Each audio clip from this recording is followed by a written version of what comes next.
नमस्कार दोस्तों, स्वागत है आपका। आज हम वेदों को पढ़ने के संबंध में बात करेंगे। तो वेदों को जानने के लिए वेदों को पढ़ना बहुत जरूरी है, लेकिन वेदों को पढ़ना इतना आसान भी नहीं है, क्योंकि वेद संस्कृत भाषा में लिखित हैं। आम जनमानस में अपनी भाषा को लेकर गलतफहमियां विद्यमान हैं।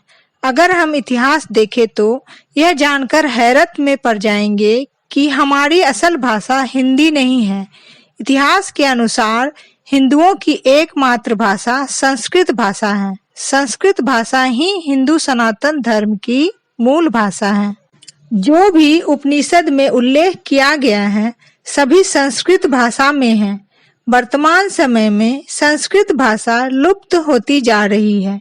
युग परिवर्तन होने के साथ साथ लोगों के भीतर भाषा भी परिवर्तन हो गया है। यह सोचने वाली बात है कि अगर हमारे धर्म ग्रंथ संस्कृत में लिखे गए तो हमारी भाषा हिंदी कैसे हो सकती है। संस्कृत भाषा देववाणी कहलाती है। यह न केवल भारत की ही महत्वपूर्ण भाषा है, अपितु विश्व की प्राचीनतम व श्रेष्ठतम भाषा मानी जाती है।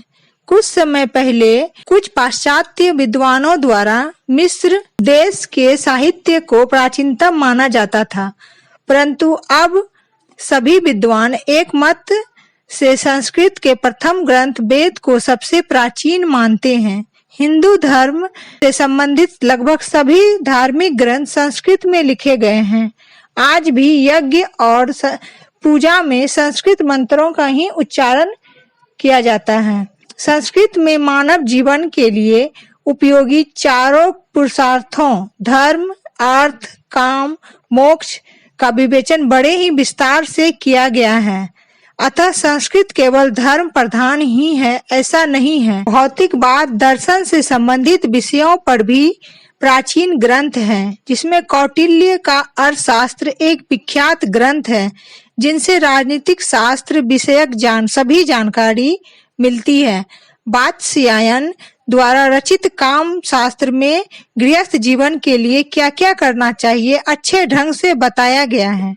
प्राचीन भारतीय जीवन में धर्म को ही अधिक महत्व देने के कारण संस्कृत धार्मिक दृष्टि से भी विशेष गौरव रखता है।